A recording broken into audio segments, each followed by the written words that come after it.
This is The Leader You're Becoming, a show where we talk about leadership, stewardship, and building the type of business people actually want to work for. I'm Coach T. Let's get into it.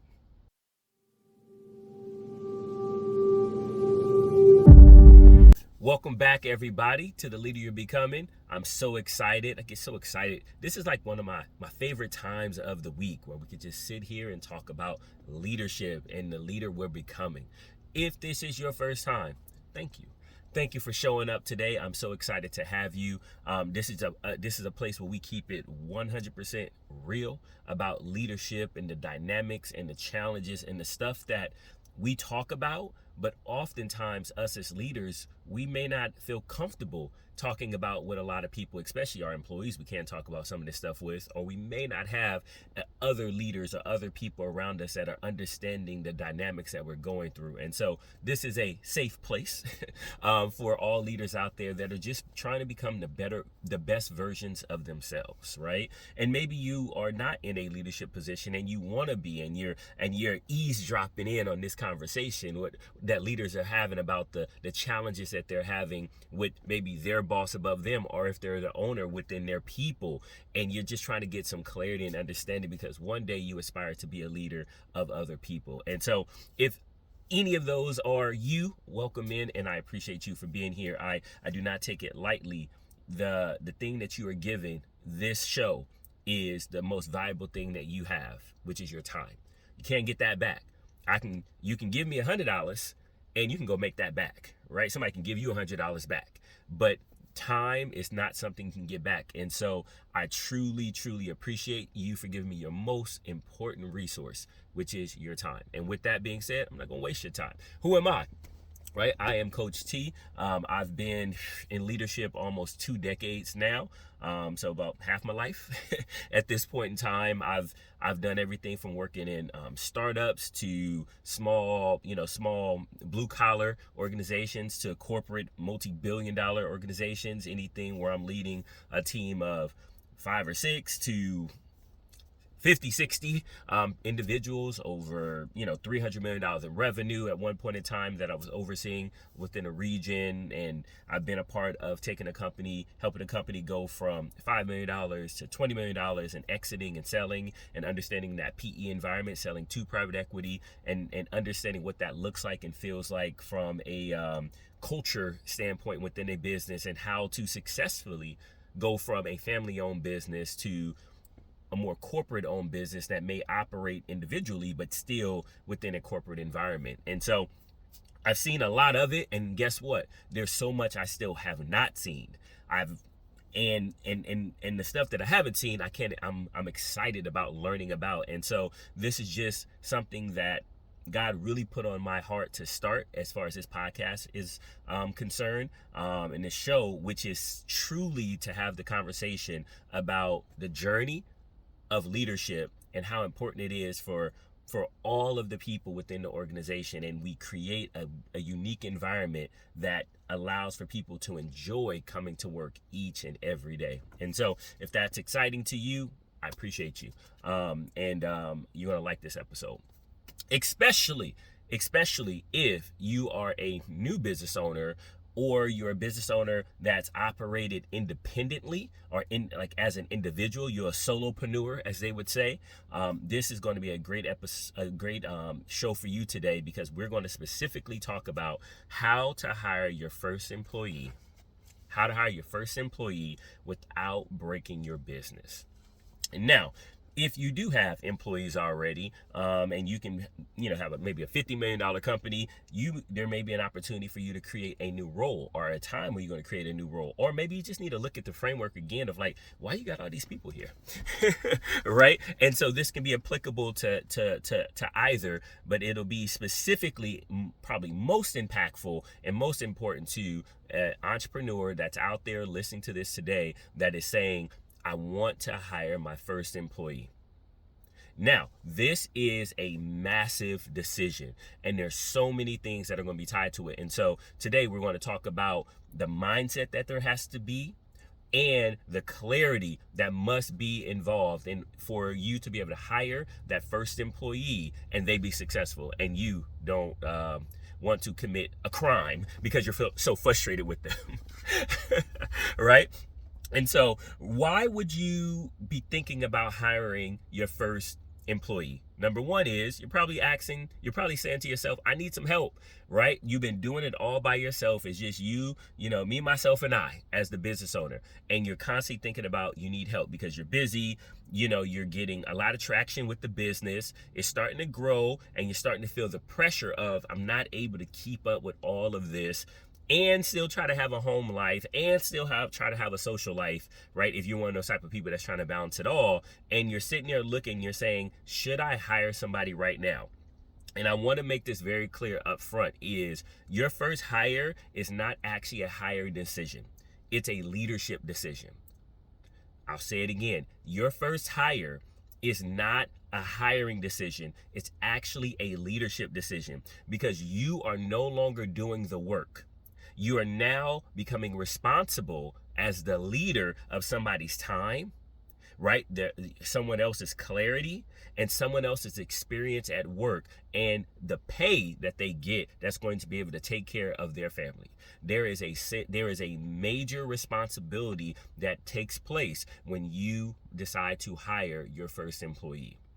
And so, with that being said, I will argue that sometimes the first employee failure is not because they were the wrong hire, but it was actually because the business wasn't ready to have another human involved.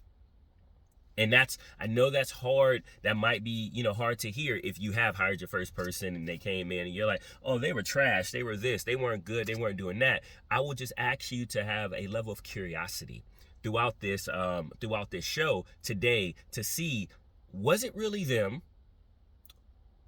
Or was it all 100% them? Or was there some things that I could have done differently and looked at it differently and prepared differently in order to have them within the ecosystem of my business, right?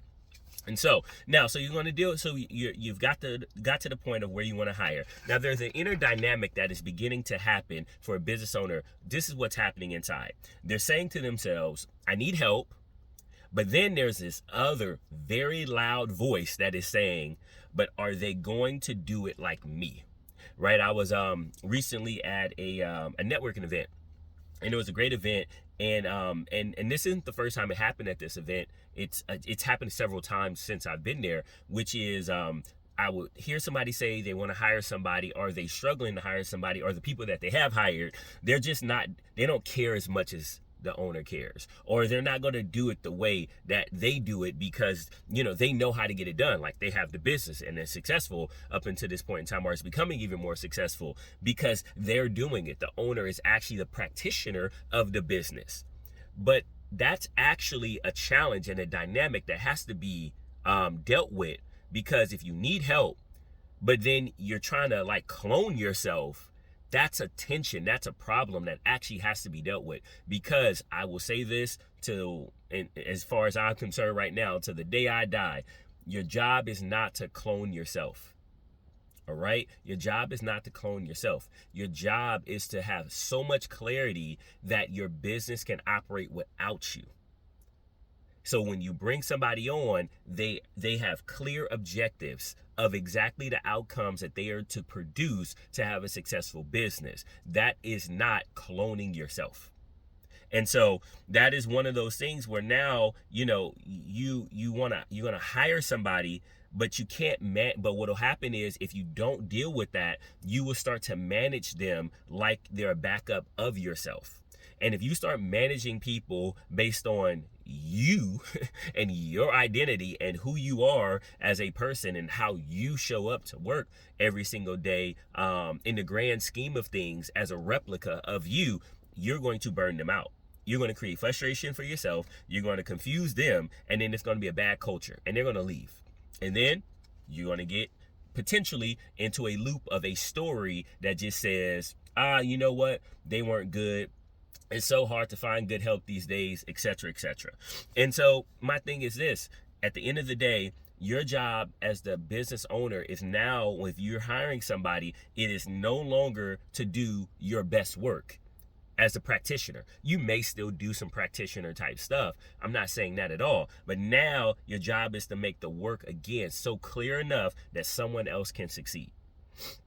You now have a new job. You're no longer just the person out there making the cupcakes, right? If you are a baker, you're not just out there making the cupcakes anymore. If you hire somebody to come in, you now have to create such a clear pathway for that next human to come in that they can produce the result that your business needs in that moment in time. That doesn't mean you're not going to make the cupcakes anymore. But now another human has to work alongside of you, and they need clarity because they're not in your head. All right. And we're going to deal with that. And so now, you're going to be creating this environment, right? So, but before you hire, you have to remember you're not just filling a role. You have to create an environment for the human. And we talk about that on this, within this show all the time, which is my fundamental belief, or my philosophy is, I look at the workplace like a garden. A garden, right, may have different types of vegetation. It may have different types of, you may have grass, you may have a fruit tree, you may have, different types of flowers. And before I go and I have this seed of this new individual, right, before I plant that seed into this garden, I got to make sure the soil is healthy. I got to make sure it is, I've tilled the ground, right? I've done the things. I got good watering systems built in place, because at some point in time that seed in that soil is going to need some water. I got to make sure that this environment is the most effective for the seed that I'm about to plant, right? Because if I'm in California, I can, may have a seed for some peaches, but the soil is not ideal for growing peaches. But if I go to Georgia, Georgia, right? You know what I'm saying? Me and Ray, right? But if I go to Georgia, that soil is more perfect, if you will. It's more right for that type of seed. So you also have to make sure that environment is the right type of environment for the seed that you're trying to produce. Right? Or for what the outcome, that fruit, that tree that you're trying to produce. And so now what that means is that the environment, if the environment, if it's unclear, right? If the environment is unclear, then you don't get leverage. You actually get dependency. And I know there's so many people that are listening to this right now that you've hired somebody possibly, and now it seems like they can't think on their own. And you're like, I hired you to do this job. They're so dependent on you telling them to do something. Or even worse, maybe you don't have an employee yet, but you worked the job and you see somebody that's just on their phone and they're waiting for the boss to tell them what to do. They're waiting, I did my job. I did what you just told me to do. Now I'm back on my phone, right? What happened? They just became dependent, right, on the leader at that point in time to tell them each and every time. And I'm telling you right now, your business will not scale if people become truly dependent on you. So you got to make sure that environment is right. So how do you create a good environment? Number one, clarity, right? You got to have clarity. When you hire somebody, this is a question that they're going to ask to confirm clarity. What does good work look like? That's what they're going to say. What does good work look like? They're also going to say, around clarity, what does success look like weekly, right? So they're going to say, what does good work look like? And what does success look like on a weekly basis? If you answer those questions clearly, your new employee will have clarity, right? They'll have clarity. Number two, agency, right? Agency creates a good environment. Your new employee is going to ask this: what can I decide without asking you? Right? This is a good one. What can I decide without asking you, the business owner, what to do? That's a level of agency. They want to know, what can I do? What levers can I pull without needing to talk to you every time? Another thing they're going to ask is, am I trusted or am I just being monitored? That's a good one right there. Am I trusted or am I just being monitored? This is something that your new employee is going to be trying to figure out. If they don't explicitly ask for this in the interview, they are going to be trying to navigate, are you monitoring me or am I actually trusted? And that level of agency has to be there, but agency can't happen without clarity. And then number three, this is something that they're going to be trying to figure out all the time that they're working with you, especially in the first 90 days, is this: belonging. Does my work matter here? Like, what am I doing each and every day?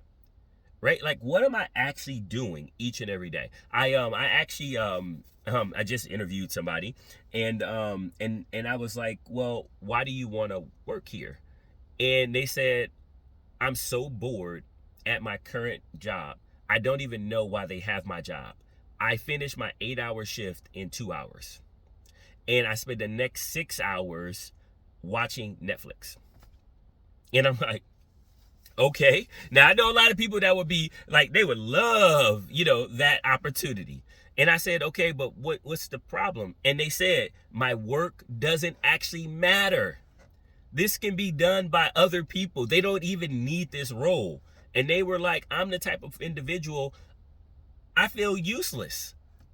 And my boss even is like, hey, good job, you're doing great. And they've explained to them, I'm actually able to get my work done in like a very little bit of time. And the boss was like, cool, you're good. And so that's a massive waste of resource. I'm pretty sure someone else can do that 2 hours worth of work throughout that business spread out somewhere else, but they're ready to leave. Think about that. They get 8 hours. They're paid for 8 hours, and they are ready to leave because 6 hours is spent watching Netflix. Right? If people don't believe that their work matter, they will leave even if they're being paid. Now, next one they're going to be asking is, if my work doesn't matter, or am I just here to take pressure off of you? Now, the other side of that is, you are a business owner. You living in your head. That business is running out of your head right now, and you're feeling out of control, unbalanced, and you just need help. You need help.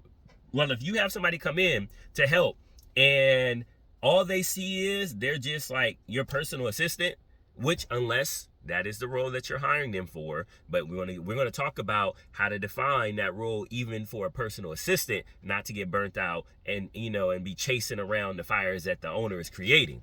But at the end of the day, if they just feel like they're just taking pressure off and that's it, they're going to leave. They're not going to want to be there, or they're not going to show up as their best version of themselves. Right? And so what you want to make sure you do is you want to create an owner of the role that you create, not a helper. I know people, some people have these titles out there called, helpers. I get it. I understand that. But in reality, you don't want a helper. You don't want somebody that's just like, what do you want me to do? What do you want me to do? What do you want me to do all day? No. Clearly define the outcome that you want and the steps to get there, which we'll talk about how to do this, and then get the outcome you're ready to do. You're ready to produce, because what's going to happen is if you're listening to this show, you want to grow your business. You want your business to grow and scale. And you want to be able to create a level of financial freedom that comes from your business. You want your business to be an asset, not just a job that you work within that you happen to own. And if that happens, and for that to happen, you must be able to properly hire people the right way that allows you to scale and grow your business. So for one day, you're either going to pass it on to your children, or you're going to be able to exit and sell that business and have the financial outcome that you're looking to have, because this is one of the best assets you can invest in, which is your own business. Right? It's an asset class, and it's one of the best ones because you can control it. You can't control the stock market. Like, we can't control that. I mean, real estate, you can't really control the value of the city, right, that you might live in, or the neighborhood. You can control maybe some of the things you do on your house, but that's still going to be anchored and weighed down by your neighbors and how they take care of their property, or the investments the city or the state makes into living there, and people and economic growth that is around it. At the end of the day, right? Like, you can invest in commodities, but you don't control that as an individual. Oftentimes, crypto, we ain't even gonna get into that. We're not even gonna get into that. The lack of control that you have, unless you're like doing something illegal. So your business is one of the best asset classes that you have a lot more control over. And as you start hiring people, you can start losing control unless you put the right things in place at the beginning. And that's why we are dealing with this today.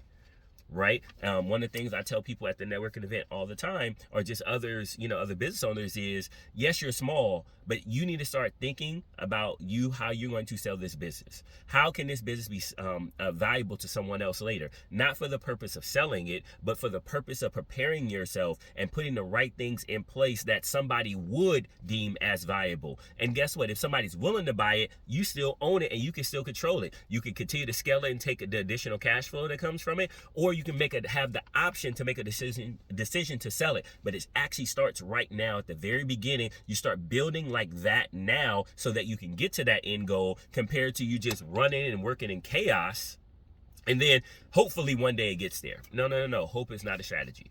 And so this is one of those things where you got to create the right environment. You got to have that clarity there. You got to have that agency there. And you got to most definitely make sure that people have a sense of belonging from the start. If you do it from the start and you stay consistent with it, you're going to be amazed at how much further along your business is compared to your peers. Right? Let's say listen to this show and take action too. All right. With that being said, so we got these things, but now let's break this down into some real practical steps. Right? Because in this show, I don't want to just talk about the theory of it. I want you to be able to walk away saying, I specifically did these things and it produced that outcome, right? Number one, step one, identify the real reasons you're hiring. Identify, why are you really doing this in the first place? Don't just say, I need help. Number one, you got to answer this question. What problems does this person solve? It should be one of three things. The problem that they solve should fall into one to three buckets. Number one, it should free up you, the business owner, for higher value work, right? Number two, it should be increasing revenue or capacity. Or number three, it's creating consistency across a system that you put in place, right? So whatever problem they solve, that hire, they got to solve a problem. It got to fit in one of these three buckets. Number one, it's freeing you up to do more high value work. It's increasing revenue or capacity for you, which increases revenue. And then, or number three, it creates consistency throughout the business. If you can't clearly say what problem you're solving for, you are solving for relief from yourself, not growth. You might want to go to a therapist for that. If you need mental relief, that doesn't mean hire somebody. That you might just need therapy. And I don't say that in a joking manner. I'm being honest. Like, there is a lot of mental stress that goes along with being a business owner. There's a lot of anxiety, a lot of pressure, a lot of things that are riding on you. That can trigger some mental health issues. Maybe see a therapist, not necessarily hire somebody else, because all you're going to do is create another opportunity for a therapist to have a new client. It's going to be you and them. All right. But if you got a real problem for them to solve and it frees you up for higher value work, it creates more revenue capacity opportunities, or it creates consistency throughout a process that is necessary, for your business, essential, then that's what you hire for. That's what you got to solve for. Number one. Number two, turn your work into something transferable. That means right now, your business probably, I don't know you, but I'm going to assume for a second, your business probably runs out of your head. Now, that will not scale if your business is run out of your head. You now need to define, what does good look like? What mistakes matter most if somebody makes them? What decisions can they make alone? This is now where you're starting to simply describe this job, and no one can succeed if your business is in your head and you hire them and they don't have that level of clarity and they don't have that level of something that can be transferred, right? Which is your thoughts into practical steps. All right, step three, you separate standards from preferences. This is hard. This is going to be hard. I know, somebody's going to feel like I'm picking on them right now. There's a difference between a standard, which is a non-negotiable, and your preference. Let me give an example of non-negotiables, right? That's the quality of the work. If you say, hey, I'm a lawyer, and I'm going to review documentation, and I'm going to ensure that it is, 99%, factual based on how the law is written. I'm not a lawyer, so I'm kind of making this up.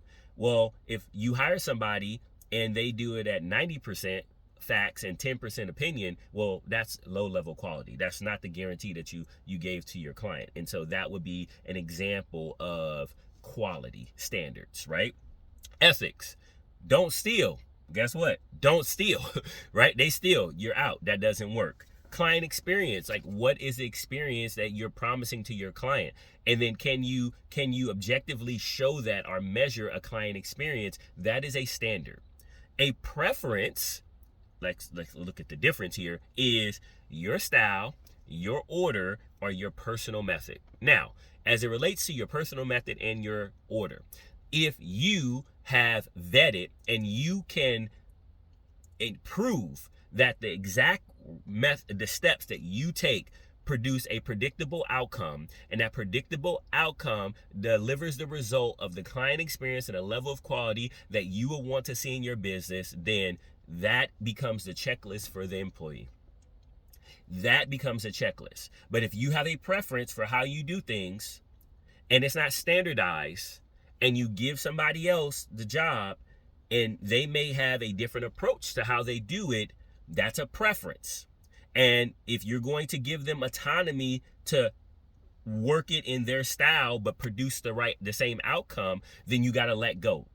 Right? In the book Traction, Gino Wickman talks about letting go of the vine in the EOS method, right? The visionary got to let go of the vine. And so you as a business owner, me as a business owner, we hold people to standards. We release them from our preferences. All right? We hold them to standards, but we release them from our preferences. Again, if your preference is the standard, then it needs to be clear, documented in a checklist format. So all they got to do is just do it.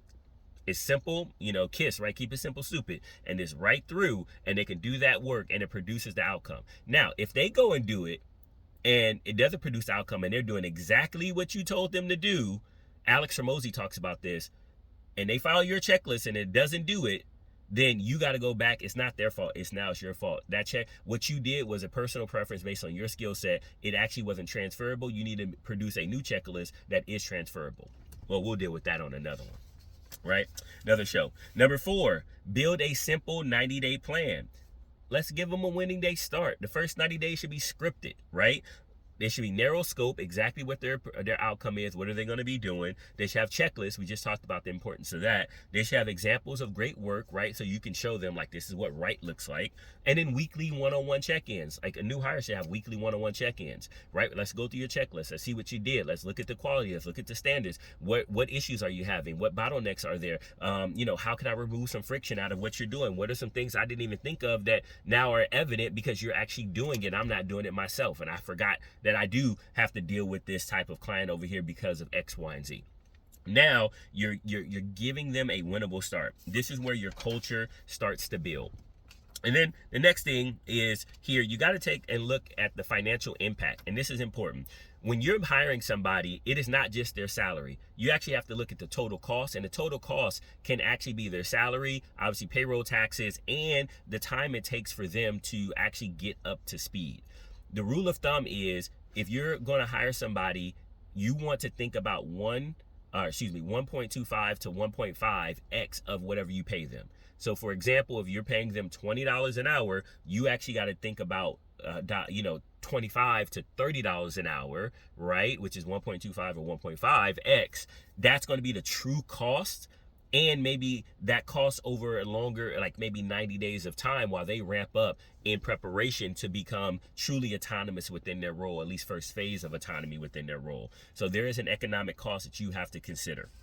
And then ultimately at the end of the day, right, you have to really ask yourself the question, a couple questions here as we wrap this, right? When you're hiring somebody, are you hiring to build capacity? Or are you trying to just relieve pressure from yourself? That's really where this comes down to. Are you hiring for capacity? Or are you hiring to relieve pressure? And number 2 is If you hired somebody and they failed in the first 90 days, what would it expose about you as the leader? If you hired somebody and they failed within the first 90 days, what would it expose about you as the leader? And so I know this is beneficial today. I ain't even gonna say I hope. I know, because hope ain't a strategy, right? If you're hiring somebody, remember, at the end of the day, you're not just trying to replicate and duplicate yourself. You're not trying to just relieve pressure. You're creating an environment that somebody else can succeed, and it's the first step of your business learning how to operate without you, which means it's scalable, which means it can be transferable, which means you position yourself for the true financial stability and or freedom of time that you crave so badly, which is why you probably started the business. One of the reasons why you started the business in the first place. All right. Thank you. If you got to the end of it, thank you. I pray that this was impactful for you, especially if you are one of those business owners that are looking to hire your first employee. I pray that you take this seriously. I know you do, because you wouldn't have listened this far if you didn't, right? And that you create that environment that's ready for the individual to step into it. If you want to keep up and get more information about this, or you have questions about what's going on, I'm available, right? I can make myself available, right? Because this is our community, it's our tribe. You can check here, right on the bottom of your screen here. This is the best way to get in contact with me, which is email. And then this is my website that you can go to for more resources that are available to you as a leader. So I thank you so much. I appreciate you. Until next time, God bless.